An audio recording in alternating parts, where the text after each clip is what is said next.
सद्गुरु सरकार की जय। श्रीमद् युगल सरकार की जय। एकमेवाक्षरं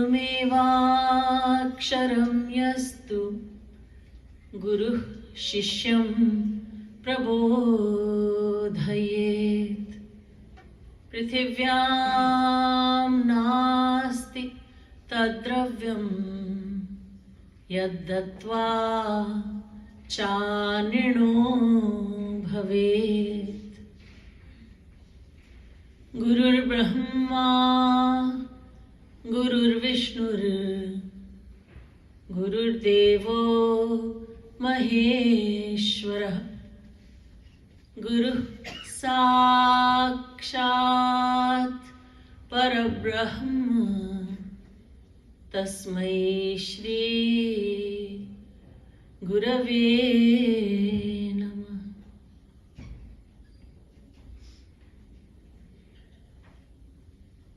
श्रीमद् सद्गुरु सरकार की जय। श्रीमद् युगल सरकार की जय।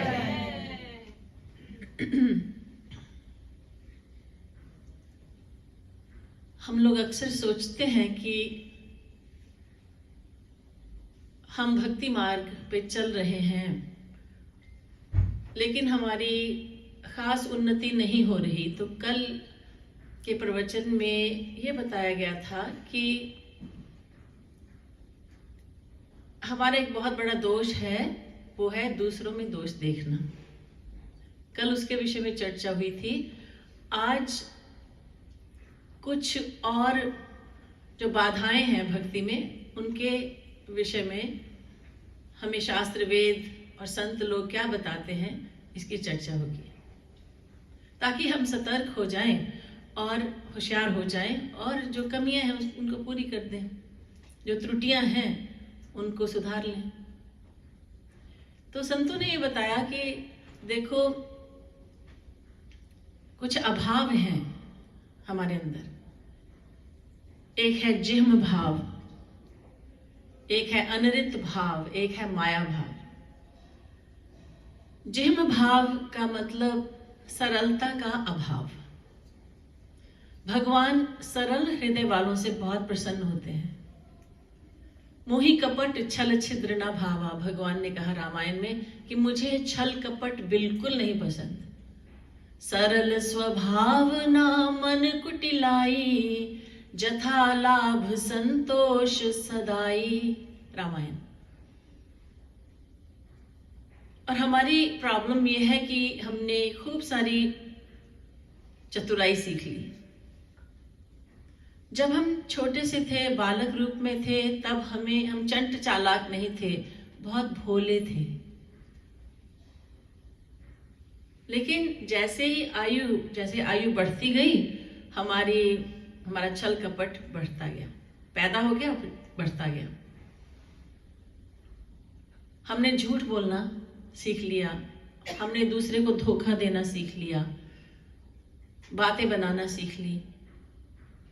लेकिन एक समय ऐसा था जब हम इतने भोले भाले थे कि माँ का दूध पी करके अपने पैरों को उछालते थे, बड़े खुश होते थे। जैसे बहुत से बच्चे अपने पैर उछालते हैं या ऐसे नृत्य करने लगते हैं। यहाँ पर इंग्लिश में उसको कहते हैं, माँ बाप उसको बोलते हैं, my child is doing a happy dance. तो क्यों खुश है वो बच्चा? माँ का दूध मिल गया। और बच्चा ऐसा था, छोटा सा, थोड़ा बड़ा हुआ तो माँ ने क्या किया, सब्जी की अंगुली उसके मुंह में दी और बच्चे ने मुंह बनाया, ये क्या दे दिया, क्योंकि उसमें मिर्च था, मसाला था। बच्चे को वो पसंद नहीं आया। लेकिन जैसे वो बच्चा बड़ा हुआ, खूब चटोरा हो गया। एक बार एक सत्संगी, वो अपनी बेटी को लेके आई थी न्यूजीलैंड से, तो उसने हम सबको बताया कि मेरी बेटी ने कभी भी मिर्च मसाला नहीं खाया है, उसने कभी चीनी भी नहीं खाई है। तो श्री महाराज जी ने कहा, अभी देखना कितनी चटोरी बन जाएगी क्योंकि कहाँ तक रोकोगे उसको चीनी खाने से और मिर्च मसाले खाने से। तो जैसे उम्र बढ़ती गई, हमारी सरलता कम होने लगी। और भगवान को सरलता बहुत प्रिय है। सरल हृदय वाले बहुत अच्छे लगते हैं उनको। एक कहानी है ईसाई धर्म से कि एक नट था, बाजीगर था, और वो एक गिरजाघर में गया, चर्च में गया, तो वहां पर उसने देखा कि बहुत सारे लोग मोमबत्तियां जला के मदर मेरी मरियम के सामने रख रहे हैं और प्रार्थना कर रहे हैं कि माँ हमें ये दे दो, वो दे दो।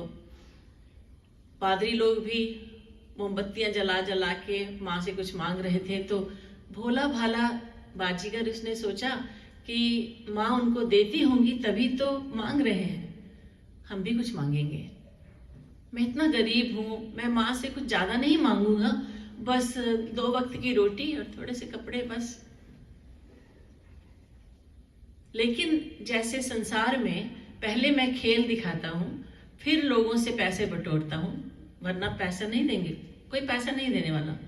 ऐसे ही पहले मैं माँ के सामने अपनी कला पेश करूंगा, फिर उनसे कुछ मांगूंगा, लेकिन सबके सामने नहीं करूंगा।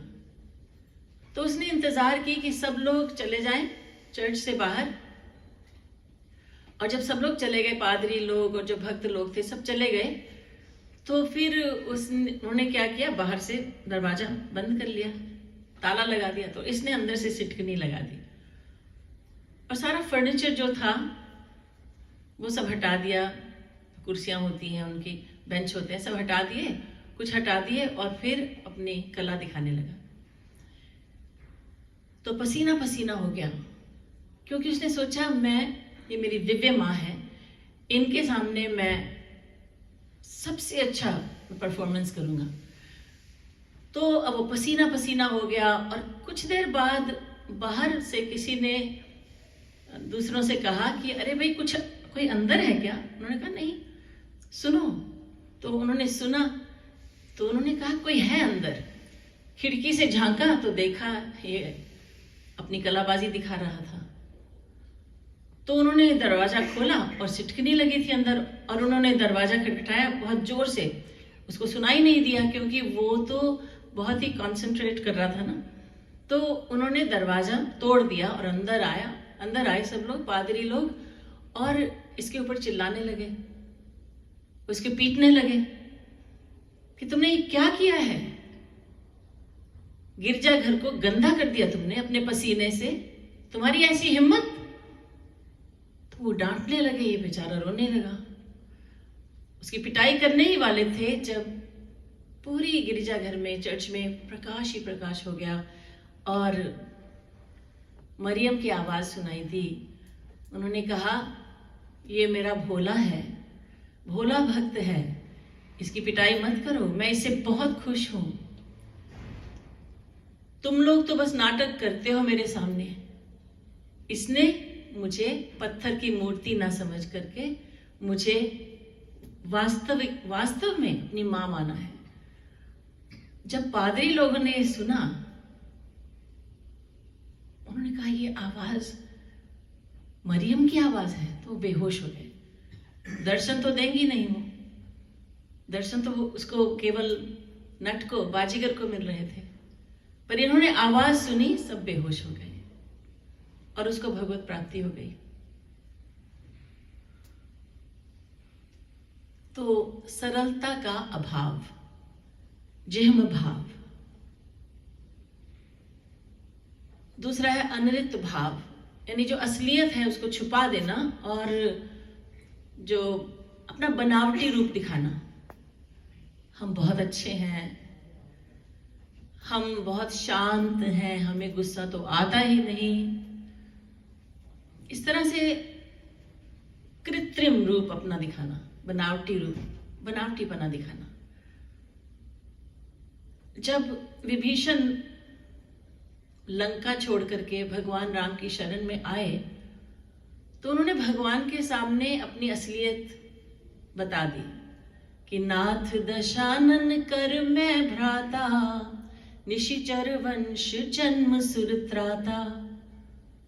महाराज, मैंने निशाचर यानी राक्षस वंश में जन्म लिया है और मैं दशानन, 10 सिर वाले रावण का मैं भाई हूं। यानी कि आप मुझे ठुकराना चाहे तो ठुकरा सकते हैं। मैं आपको ये बताना चाहता हूं कि मैं कौन हूं। जिसने इतना बड़ा पाप किया, सीता माता का हरण कर लिया, मैं उस अभागे रावण का मैं भाई हूं। तो भगवान ने कहा कि अरे, प्रहलाद भी तो निशिचर वंश का था, लेकिन कितना बड़ा भक्त हुआ। ये सोच करके कि भगवान ऐसे बोलेंगे, तो विभीषण ने कहा, नहीं महाराज, केवल इतनी ही बात नहीं है। सहज पाप कर तामस देहा, जथा उलू कहीं तम पर नेहा। महाराज, मुझे पाप करना अच्छा लगता है। जैसे उल्लू को अंधेरा अच्छा लगता है, ऐसे मेरे मन को पाप करना अच्छा लगता है। सहज पाप प्रिय, पाप करना मुझे बहुत अच्छा लगता है। मेरी असलियत ये है। जबकि उनकी असलियत ये नहीं थी। उनकी असलियत तो ये है कि वो भगवान राम के परम भक्त हैं, लेकिन फिर भी दीनता देखिए कि बता रहे हैं कि मुझे पाप, मैं बहुत बड़ा पापी हूं और मेरा जन्म बहुत ही खराब परिवार में हुआ। इस तरह से भगवान के सामने बोल रहे हैं, क्योंकि ऐसी उनकी फीलिंग है। एक बार एक शिष्य ने अपने गुरु से पूछा, गुरुजी मेरा उद्धार कैसे होगा? गुरुजी ने कहा, ऐसा करो, अगर तुम वास्तव में उद्धार करना चाहते हो अपना, हाँ मैं चाहता हूं, तो फिर सबके सामने अपने पापों को गिन गिन के बताओ। क्या? गुरुजी आपने क्या कहा?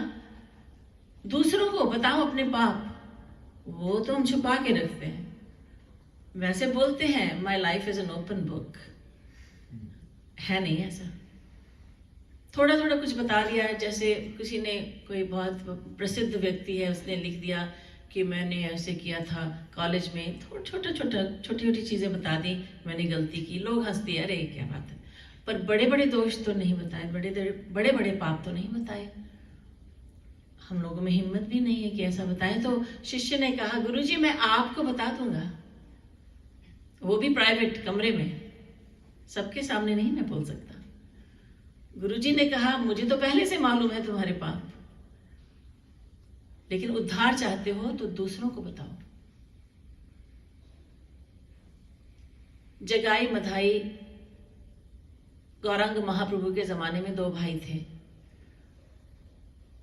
उनका जन्म ब्राह्मण कुल में हुआ, लेकिन उनके कर्म राक्षसों वाले थे। कर्म से वो राक्षस थे, जन्म से ब्राह्मण थे।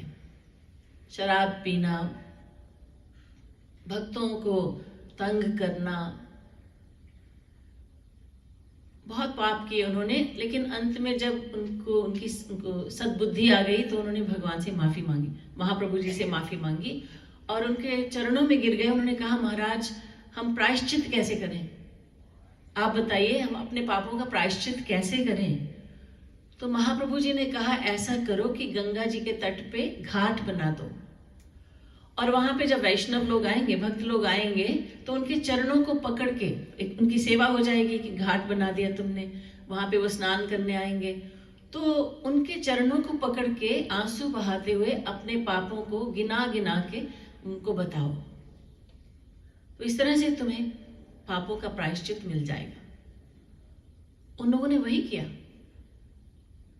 वहां पे जो भक्त आते थे, उनके चरणों को पकड़ लेते थे, फिर बताते थे, भैया हमने तो ये पाप किया, ऐसे किया, वैसे किया, सब बता दिया उन्होंने। आज भी वहां पे नवद्वीप में गंगा जी के तट पर मधाई घाट है। तो अनृत भाव, वास्तविकता को छुपाना, बनावटीपन दिखाना। फिर हम बच्चे के रूप में जब थे, बालक रूप में थे, हमें ये सब नहीं आता था। बच्चा कुछ भी बोल देता है जो उसके मन में होता है। वो ये नहीं देखता कि ये पॉलिटिकली करेक्ट है क्या, इससे मेरी रेपुटेशन क्या बनेगी। उसके जो मन में होता है वो बोल देता है, और उसको समझ नहीं आती जब माँ या उसकी माँ या उसके पिता उसको कुछ बताते हैं कि ये इस तरह से छुपा के बोलना, उसको समझ नहीं आती। कोई अंकल आए उसके घर पे और माँ बाप ने कहा बेटा नमस्ते करो, नमस्ते अंकल। और बातों बातों में एकदम से माँ बाप मेहमान से बात कर रहे हैं और ये आके बच्चा कहता है अंकल मम्मी ने कहा तुम बहुत बड़े गधे हो। मम्मी ने कहा क्या बोल रहा है, मैंने कब कहा था, मम्मी कल कहा था। तो इस तरह से अक्सर बच्चे माँ बाप को एम्बैरस करते रहते हैं, क्योंकि उनको उनकी सरल है, सरल स्वभाव के हैं और उनको बनावटी बना नहीं आता। जो उन्होंने सुना वो बोल दिया। अब ये छुपाएं, इस तरह से ये बताएं, ये छुपाएं, उनको ये सब नहीं आता। तो अनरित भाव। तीसरा है माया भाव। माया भाव का मतलब हमारे आंखों में 2 आंसू आ गए भगवान और गुरु की कृपा से, और हमने ये सोच लिया मुझे तो गोपी विरह भाव प्राप्त है। गोपी विरह। श्री महाराज जी के जीवन काल में एक सत्संगी आई और बरसाना में रंगीली महल आश्रम में, वहां पर एक कमरे में जहाँ रुकी हुई थी, बहुत से लोग जा रहे थे प्रणाम करने उनको, क्योंकि उनके बारे में उनके ही परिवार के सदस्यों ने फैला दिया कि ये गोपी भाव प्राप्त है इनको। तो श्री महाराज जी ने माइक पे कहा अरे ये क्या कर रहे हो तुम लोग। महाराज जी को बहुत दुख हुआ कि कोई व्यक्ति, कोई साधक ऐसा नाटक कर रहा है कि मुझे तो गोपी विरह प्राप्त है, गोपी भाव प्राप्त है। श्री महाराज जी ने कहा चले जाओ आश्रम से, चले जाओ यहाँ से। जब श्री महाराज जी ने ऐसा कहा कि कुछ ऐसा नहीं है और तुम लोग ऐसा मत किया करो, सिद्धांत को समझो, कोई गोपी भाव प्राप्त है तो अपने आप को बताएगा कि मुझे गोपी भाव प्राप्त है, इतना भी नहीं समझा। तो फिर लोगों ने ये उड़ा, कुछ लोगों ने ये कहा कि महाराज जी तो ऊपर ऊपर से बोल रहे थे, वो भी अंदर की बात जानते हैं। तो महाराज जी ने दूसरे दिन फिर कहा मुझे बहुत दुख हो रहा है कि अब लोगों ने ये बात फैला दी है। अब सोचिए, जगत गुरुत्तम के सामने वो हैं और लोग जा रहे हैं प्रणाम करने एक औरत को जो साधक है और जिसके बारे में उसने और औरों ने फैला दिया कि गोपी भाव प्राप्त है। 2 आंसू आए, हम भी गोपी हो गए, हम भी तुलसीदास हो गए, सूरदास हो गए, ऐसा हमारे मन में आता है।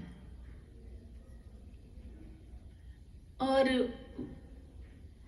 शायद कुछ लोग जो यहाँ बैठे हैं उनको नहीं मालूम, क्योंकि बहुत साल नहीं हुए उनको, बहुत देर नहीं हुई सत्संग में आए। जैसे कोई साधक है, अब साधक को कभी आंसू आते हैं, कभी वो नृत्य करने लगेगी, तो लोग क्या करते हैं, जाके उसके पैर पकड़ लेते हैं। क्यों? क्योंकि ये तो महापुरुष है, इसलिए। तो आप सतर्क हो जाइए, सबके प्रति सम्मान भाव रखना चाहिए, लेकिन ऐसा नहीं कि किसी साधक को आंसू आ गए या ऐसे ही भाव विभोर होकर के वो नाचने लगी तो उसका मतलब ये हो गया कि वो माया से परे हो गई। ऐसा नहीं होता। वो भाव, किसी ने कहा वो भाव भक्ति में चली गई। भाव एक अलग बात है कि वो मायाबद्ध जीव, जो हम सब मायाबद्ध जीव हैं, साधक हैं, तो कभी कभी हरि गुरु की कृपा से इतनी खुशी मिलती है अंदर से, ऐसा आनंद का आभास सा होता है कि अब वो व्यक्ति अपने आप को रोक नहीं पाता। उसका मतलब ये नहीं कि माया से परे हो गया वो। सम्मान भाव सबका करना है, लेकिन सिद्धांत तो समझे रहना है ना। भाव होता है वो कि वो भाव में चला गया, भाव में चली गई। भाव भक्ति होती है कि जब पहले हमने साधना भक्ति की और बहुत प्रयत्न किया, बहुत पापड़ बेले, मन को बहुत समझाया, मन को बहुत दुत्कारा, मन को क्या क्या नहीं किया, समझाने की कोशिश की, और फिर एक दिन ऐसा आया जब हम भाव भक्ति में चले गए। अभी तो साधना भक्ति में है, भाव भक्ति यानी कि अब बहुत बड़ी स्टेज हो गई उसकी, क्योंकि अब वो भाव भक्ति में चला गया। उसके बाद प्रेमा भक्ति मिलेगी, सिद्धा भक्ति मिलेगी, जिसका पहला स्टेज है प्रेमा भक्ति। तो भाव अलग है, जो थोड़ा सा टेम्पररी एक भाव सा आया, अच्छा लगा उसको और रुक नहीं पाया। श्री महाराज जी डांटते थे, अरे चुप करके बैठे रहो, कोई चिल्लाने लगा, महाराज जी ने कहा सब लोग डिस्टर्ब हो रहे हैं, चिल्लाना बंद करो। इस तरह से महाराज जी समझाते थे। और भाव भक्ति बिल्कुल अलग होती है। लेकिन भाव भक्ति में कोई चला भी गया तो उसके बाद भी अगर उसने कोई नाम अपराध कर लिया तो फिर वो एकदम से नीचे आ जाएगा साधना भक्ति में। भावोप्य भाव मायाति कृष्ण प्रेष्ठा पराधतः। भक्ति रसामृत सिंधु में रूप गोस्वामी जी ने बताया कि कोई भाव भक्ति तक भी पहुंच गया, अब वो नाम अपराध कमा लिया उसने कुछ, तो फिर वो नीचे आके गिरा, साधना भक्ति में फिर से आ गया। जब तक सिद्धा भक्ति नहीं मिली तब तक वो माया के अधीन है, मायाधीन है वो। तो हमने मनोरंजन के लिए अपने को अच्छा, हमें अच्छा कहें लोग, हमें बहुत ऊंचा साधक माने, हमने ऐसे नाटक करना शुरू कर दिया लोक रंजन का। हम तो बहुत ऊंची स्थिति में चले गए। फिर हमने ये फैला दिया कि हम तो ऐसी ऐसी साधना करते हैं, हम तो ऐसा करते हैं, वैसा करते हैं, जो कि छुपाना चाहिए। तो इससे हमें बच के रहना है। ये है माया भाव। चौथी गलती है जो संतों ने बताई, यह है तुष्टि। तुष्टि का मतलब संतुष्टि। हम संतुष्ट जब हो जाते हैं तो हम प्रयत्न करना छोड़ देते हैं। तो संसार में संतोष करना चाहिए, जो है अपने पास उसमें गुजारा करना चाहिए। लेकिन भगवान के साइड में कभी भी संतोष नहीं करना चाहिए कि हमने बहुत सेवा कर ली, हमने बहुत साधना कर ली, बहुत सत्संग कर लिया, बहुत आंसू बहा लिए, बहुत कीर्तन भजन कर लिया, बहुत लेक्चर सुन लिए। यहाँ पे कभी भी संतोष ना हो। संसार में संतोष होना चाहिए कि जो मेरे पास है कम नहीं है, जितना हमारे पास है उससे बहुत कम बहुत लोगों के पास है, बहुत लोगों के पास इतना भी नहीं है। हम संतुष्ट हैं, जो हमारे पास है काफी है, हमारा जीवन चल रहा है।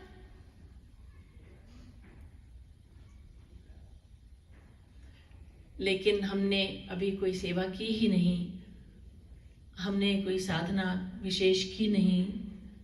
बहुत कुछ करना है। दो तरह के लोग होते हैं जो अधिक जीना चाहते हैं।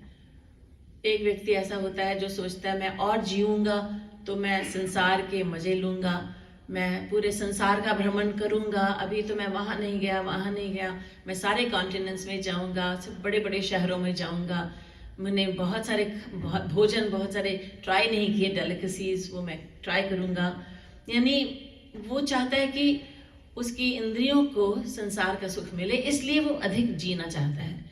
दूसरा व्यक्ति इसलिए अधिक जीना चाहता है, वो सोचता है अभी तो साधना विशेष कुछ की नहीं मैंने, मुझे और समय चाहिए, मुझे और करना है, मुझे और सेवा करनी है, मुझे साधना करनी है। इस वजह से वो ये नहीं कहता भगवान मुझे उठा लो। अब बहुत से लोग कहते हैं मुझे उठा लो, क्या पता उठाएंगे या नीचे गिराएंगे, कहाँ जाना है, ऊपर ही जाना है, उठा लो।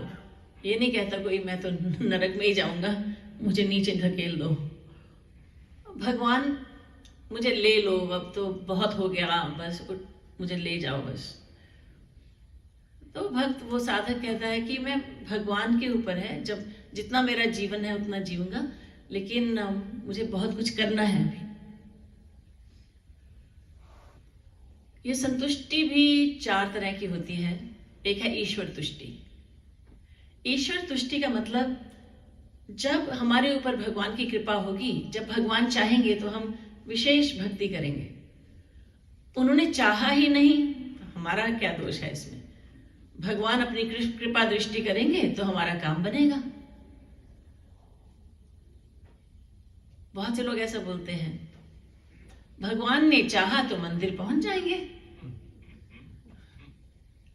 कभी आपने सुना है भगवान ने चाहा तो बहामस चले जाएंगे, जमैका चले जाएंगे, हॉलिडे मनाने चले जाएंगे। भगवान ने चाहा तो खूब शॉपिंग करेंगे। भगवान तो कुछ ना कुछ तो बताएंगे ना, हमें आज्ञा देंगे, क्योंकि हम भगवान की आज्ञा के बिना कुछ नहीं करते। नहीं, वो आज्ञा जरूरी हो जाती है सत्संग में आने के लिए, भगवान जब चाहेंगे, यानी हम इतने बड़े भगवान के भक्त हैं कि भगवान हमें कोई साइन भेजेगा, जैसे एक चिट्ठी आ जाएगी, नहीं आजकल तो ईमेल आ जाएगी, टेक्स्ट आ जाएगा, किसी तरह से कोई सोशल मीडिया पे बता देंगे भगवान जाओ सत्संग जाओ। उसका मतलब क्या? भगवान चाहे, भगवान क्यों नहीं चाहेंगे कि हम सत्संग में जाएं? भगवान क्यों नहीं चाहेंगे हम भक्ति करें? क्यों नहीं चाहेंगे? हमारे हितैषी नहीं है क्या वो? तो ये ऐसे बेकार की बात है जो हम सोचते हैं कि यह है ईश्वर तुष्टि, भगवान के भरोसे रहना। उसकी सत्ता के बिना तो पत्ता भी नहीं हिल सकता। लेकिन जहां पे अपना स्वार्थ दिखाई दिया वहां पे हम प्रयत्न करेंगे जी, खूब प्रयत्न करेंगे, उसके सामने हम गिड़गिड़ाएंगे क्योंकि उससे काम बनेगा हमारा। लाखों बार उसको पूछेंगे कोई जॉब है हमारे लिए, बहुत बहुत प्रयत्न करेंगे। वहां पे तो हमने नहीं सोचा कि उसकी सत्ता के बिना तो पत्ता भी नहीं हिल सकता, वो जब चाहेगा तो हो जाएगा। तो ये तुष्टि है, एक हम संतुष्ट हो जाते हैं कि अब हमें कुछ नहीं करना, राम भरोसे खाए के रहो खाट पे सोए। भगवान के भरोसे हैं हम, जब वो चाहेंगे तो भक्ति कर लेंगे। फिर दूसरी तुष्टि है शरण वरण तुष्टि। हम भगवान की शरण में तो चले गए, ठाकुर जी की शरण में तो हैं, क्योंकि हम बोलते रहते हैं श्री कृष्ण शरणम मम। केवल बोलते ही नहीं, गा भी लेते हैं, गाते हैं, बोलते हैं, गाते हैं, तो हम शरण में चले गए। लेकिन भगवान शब्दों से प्रसन्न नहीं होते। जो ईसाइयों का धर्म ग्रंथ है बाइबल, उसमें कहा कि the kingdom of God is not in words. भगवान शब्दों से प्रसन्न नहीं होते। भगवान तो भाव के भूखे हैं। ये हम जानते हैं, भगवान तो भाव के भूखे हैं।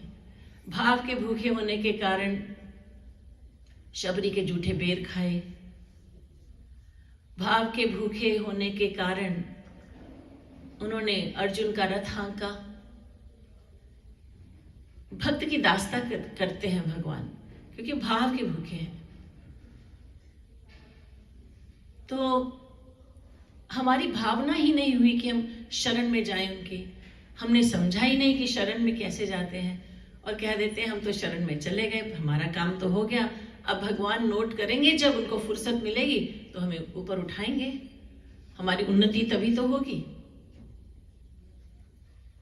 एक व्यक्ति था, वो बहुत पियक्कड़ था, तो हर शाम को घर आके, जॉब से आके वो शराब पीता था।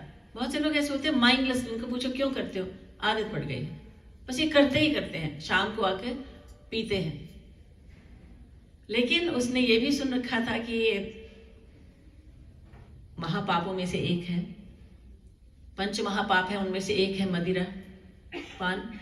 तो उसको फिर गिल्टी फीलिंग होती थी, तो शाम को खा के पी के फिर सो जाता था, और सुबह उठता था तो उसको ग्लानि होती थी, भाई मैंने क्या किया, शराब पी ली, मदिरा पान किया। तो फिर वो भगवान से माफी मांगता था, मुझे माफ कर दो, मुझे माफ कर दो, आइंदा नहीं करूंगा। तो वो सोचता था मुझे माफी मिल गई, तो फिर दिन भर बीत जाता था, शाम को आता था फिर पीता था, फिर दूसरे दिन सुबह माफी मांगता था, मुझे क्षमा कीजिए, क्षमा कीजिए, क्षमा महाराज। तो फिर वो संतुष्ट हो जाता था, मैंने तो माफी मांग ली। तो इस तरह की शरण वास्तविक शरण नहीं है कि शाम को खूब सी पी, सुबह को तौबा कर ली। शाम को खूब सी पी, सुबह को तौबा कर ली, तो रिंद के रिंद रहे और हाथ से जन्नत न गई। उसने सोचा मैं हर रोज पीता हूं, मेरी बुरी आदत है, लेकिन मैं हर सुबह माफी मांग लेता हूं, तो स्वर्ग के द्वार मेरे लिए खुले ही होंगे और मैं पियक्कड़ बना रहूंगा, दोनों हाथों में लड्डू है, सब ठीक ठाक है। तो इसी तरह से हमने भी हम शरण में नहीं गए, लेकिन सोच लिया कि हम शरण में चले गए हैं, तो इसलिए संतोष हो गया। अब और क्या शरण में जाना है, हमने बोल दिया उनसे, और खूब सारी सेरेमोनीज भी कर ली, ये कर लिया, वो कर लिया, और ऐसे मंत्र को का उच्चारण किया, हाथ में पानी लिया, मंत्र का उच्चारण किया, बायां हाथ यूं किया, यूं फेंका पानी, और भगवान से ये कहा संस्कृत में कि महाराज हमने जितने भी पाप किए हैं दिन भर में उनको माफ कर दीजिए। या फिर सुबह किया ये सब और ये कहा कि महाराज हमने रात भर में जो पाप किए उनको माफ कर दीजिए, क्षमा क्षमा महाराज। और हमने सोचा कि बस काम हो गया। तीसरी तुष्टि है भाग्य तुष्टि। भाग्य तुष्टि, जब किस्मत में होगा तो हम भक्ति कर लेंगे। और इस तरह के से कॉन्फिडेंस से हम लोग बोलते हैं कि जैसे बहुत बड़े विद्वान हो और बहुत बड़े बड़े भक्त हो, कि जब भाग्य में होगा तो भक्ति कर लेंगे, जबकि भाग्य है क्या वो मालूम नहीं। और भाग्य कुछ है जो भगवान ने दिया है सबको, किस्मत। पूर्व जन्म कृतं कर्म तद्दैवमिति कथ्यते, ही तो उपदेश ने बताया कि पूर्व जन्मों के कर्मों का फल ही भाग्य कहलाता है। लेकिन हमने सोचा कि भाग्य तो कुछ है जो भगवान दे देते हैं। जब मौज आती है उनको तो किसी को अच्छी किस्मत दे देते हैं, किसी को बुरी दे देते हैं। अच्छे मूड में नहीं थे, खराब किस्मत दे दी उसको। तो ये सोचना पड़ेगा कि अगर हमें कर्म करने का अधिकार ही नहीं है और अगर हमने कभी कर्म किया ही नहीं तो भाग्य कहां से आया? हमारा भाग्य है, हमारी किस्मत है, तो वो कहां से आया, कहां से आई? हमने पूर्व जन्म में कर्म किए थे, तभी तो किस्मत आई, तभी तो भाग्य बना हमारा। तो अब हम कहते हैं कि हमारे भाग्य में ही नहीं है, तो इसका मतलब ये नहीं कि भगवान को दोषी ठहराएं, भगवान के ऊपर दोषारोपण करें कि भगवान ने हमें भाग्य दिया है और भगवान का इसलिए दोष है। दोष हमारा ही है। अगर हम कहते हैं हमारे भाग्य में नहीं है भक्ति, तो इसका मतलब दोष तो फिर भी हमारा ही है। और ऐसा नहीं होता कि भाग्य में नहीं है किसी की भक्ति, वो तो करनी होती है। 3 तरह के कर्म है ना, जिनके लिए मैं हिंदी में बोल रही हूँ वो सो रहे हैं, तो फिर क्या मतलब? उठ जाइए, रात को सोइएगा। तो 3 तरह के कर्म है ना, संचित, प्रारब्ध, क्रियमाण। संचित कर्म जो हमने अनंत जन्मों में, अनंत मानव देह में जो कर्म किए हैं वो है संचित, जिनका अभी हमें फल नहीं मिला। और उन संचित कर्मों में से कुछ एक कर्म, थोड़े से कर्म, अच्छे कर्म, बुरे कर्म, भक्ति वाले कर्म, सब मिक्सचर होता है, मिश्रण होता है। उनमें से कुछ कर्मों के फल भगवान देते हैं जब हमें इस जीवन में, वो भाग्य कहलाता है। ये प्रारब्ध हमारा। तीसरा है क्रियमाण कर्म, जिसके बारे में संतों ने कहा ये सबसे बढ़िया है, ये सबसे इंपॉर्टेंट है, इसके ऊपर जोर दो। यानी जो कर्म हम अभी कर सकते हैं, कर्म करने का अधिकार मनुष्य को ही दिया है। कर्म यानी वो कर्म जिसका हमें फल मिले। वैसे तो पशु पक्षी कीट पतंग आदि भी बहुत कुछ करते हैं, लेकिन उनको अपने कर्मों का फल नहीं मिलता। तो मनुष्य को ही कर्मों का फल मिलता है। मनुष्य ही एकमात्र जीव है जो कि कर्म योनि में है, बाकी सब भोग योनि में। तो भगवान ने, संतों ने ये कहा कि क्रियमाण के ऊपर जोर दो, यानी बहुत मेहनत करो, बहुत मेहनत करो। ऐसी मेहनत करो कि भगवान को खुद पूछना पड़े, बता तेरी रजा क्या है, कैसा भाग्य चाहते हो?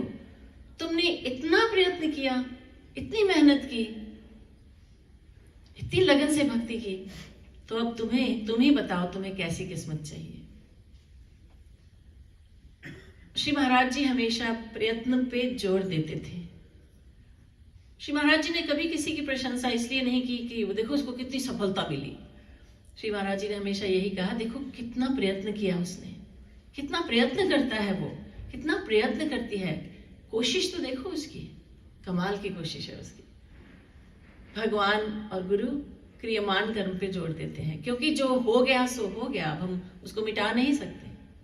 जो कर्म हमने कर लिए उनको हम मिटा नहीं सकते, फिर उनका फल तो मिलेगा ही मिलेगा। उनके बारे में क्या सोचना कि हम ज्योतिष के पास जाएं और अपना ये दिखाएं हाथ और वो हमें अटकल पच्चू कुछ बता दे और उसी में अटक जाएं, उसी में समय नष्ट करें, उसी में अपना पैसा भी बर्बाद करें, गुरु की आज्ञा के अनुसार ना चल करके ढोंगियों के चक्कर में पड़ जाएं और इसी में तमाम जीवन बीत जाएगा। हम ऐसा क्यों करें, क्यों पड़े ज्योतिषों के चक्कर में? जो हमने किया है उसका फल तो मिलेगा ही। होगा ये कि जब हम भक्ति करते हैं तो इतनी शक्ति आ जाती है अंदर कि कोई भी कष्ट हो उसको सहने की शक्ति मिल जाती है हमें। तो क्रियमान कर्म पे हमें जोर देना होगा।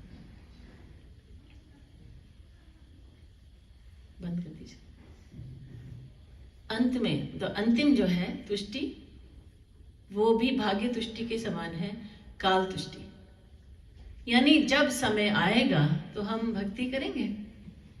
अभी हमारा समय ही नहीं आया।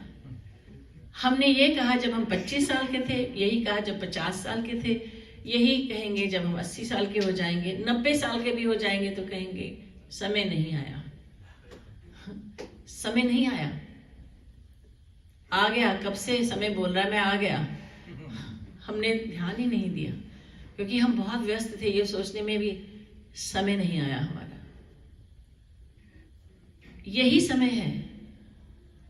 भगवान ने मानव देह दिया ही क्यों हमें?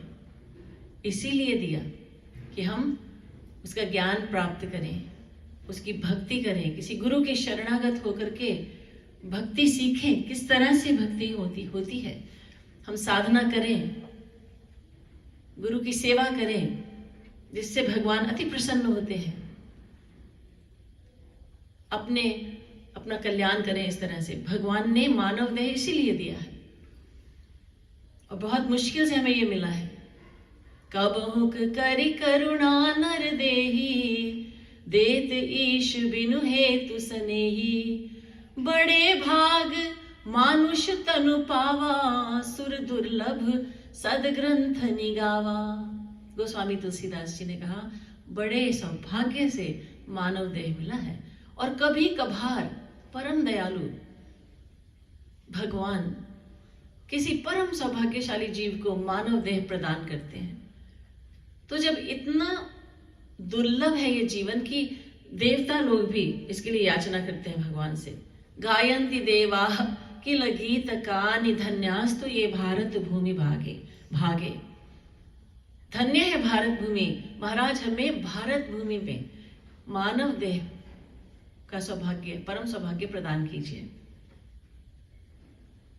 ऐसा दुर्लभतम शरीर प्राप्त करके हम ये न सोचें कि हमारा समय अभी नहीं आया। ये हमारा मन जो है हमें धोखे में डाल रहा है। समय तो आ चुका। हमें गुरु ने सतर्क कर दिया, गुरु ने बता दिया कि किस लिए आए हो यहाँ पर। गुरु ने जो करना है वो कैसे करना है, भक्ति कैसे करनी है ये भी बता दी। अब हमें करना है। और तुलसीदास जी कहते हैं नर तनु भव वारिधि कहूँ बेरो, सन्मुख मरुत अनुग्रह मेरो। कर्णधार सद्गुरु दृढ़ नावा, दुर्लभ साज सुलभ करि पावा। जो न तरई भव सागर, नर समाज अस पाए। सो कृत निंदक मंदमति, आत्म हन गति जाए। सो परत्र दुख पावई, सिर धुनि धुनि पछिताए। काल ही कर्म ही ईश्वर ही, मिथ्या दोष लगाए। वो व्यक्ति जो मानव देह, जिसको मानव देह मिल चुका है और भगवान अनुकूल भी हैं और गुरु भी, सदगुरु भी मिल गए, फिर भी वो अपने कल्याण के लिए कोशिश नहीं करता, तो वो आत्महत्यारा है। आत्महत्यारा है, आत्महन गति जाए। और वो सबसे बड़ा मूर्ख है, वो अपराधी है भगवान की दृष्टि में। फिर वो और अधिक अपराधी बन जाता है जब अपने दोष को छुपाते हुए कहता है कि मेरा समय नहीं आया, काल ही, कर्म ही, मेरा भाग्य ही फूटा है और ईश्वर ही, प्रभु ने कृपा ही नहीं की। ये और ऊपर से उसने बहाने लगा दिए, दोषारोपण कर दिया भगवान के ऊपर, समय के ऊपर, भाग्य के ऊपर, तो वो और अधिक अपराधी और बड़ा अपराधी बन गया। तुलसीदास जी के वचन हैं। इसलिए हमें जो अभाव है, जिह्म भाव, अनिरित भाव, माया भाव और जो तुष्टियां हैं, ईश्वर तुष्टि, शरण वरण तुष्टि, भाग्य तुष्टि एवं काल तुष्टि, इनके बारे में सोचना है। और अकेले में बैठ करके, जो कि बहुत जरूरी है किसी भी साधक के लिए, हम सब साधकों के लिए, कि हम एकांत प्रिय होना चाहिए साधक को, कि एकांत में रहे, जितना हो सके एकांत में रहे और सोचे। उस समय कोई टीवी ऑन ना हो, कोई भी कुछ भी फोन वगैरह ना हो उसके पास, एकांत में बैठे अकेला और सोचे मैं कौन हूँ, मैं कहाँ से आया, कहाँ जाना है, ये रास्ता कैसे तय करना है, गुरु ने क्या सिखाया है, मेरे दोष क्या है, ये जो अभाव है, तुष्टियां हैं जो संतों ने बताई, ये मेरे अंदर भी तो है, किस तरह से ठीक करना है, ये सब सोचना होगा। तभी ये मानव देह जो बड़ी मुश्किल से मिला है, तभी ये सफल हो पाएगा। तभी हम एक दिन, हमें भगवान का साक्षात्कार होगा। ये बातें हमें शास्त्र वेद बताते हैं और संत लोग समझाते हैं। हमारा तो परम सौभाग्य है ही, जिसको जगत गुरु तब मिल गए गुरु के रूप में। अब हमारे सारे बहाने रद्द हो गए, हम कुछ कह ही नहीं सकते। कुछ कहने से पहले सोचना होगा, अरे हम क्या बोल रहे हैं, क्या बोलने जा रहे हैं। तो इसलिए हमें अभावों पे और तुष्टियों पे ध्यान देना होगा और कमियों को दूर करना होगा। यही तो साधक का जीवन है, वो साधना करे और अपने दोषों को निकाले, दोषों को नष्ट करे गुरुदेव की कृपा से। बोलिए श्रीमद् सद्गुरु सरकार की जय, श्रीमद् युगल सरकार की जय, राजा रामचंद्र की जय। जय जय श्री राधे, जय जय श्री राधे, जय जय श्री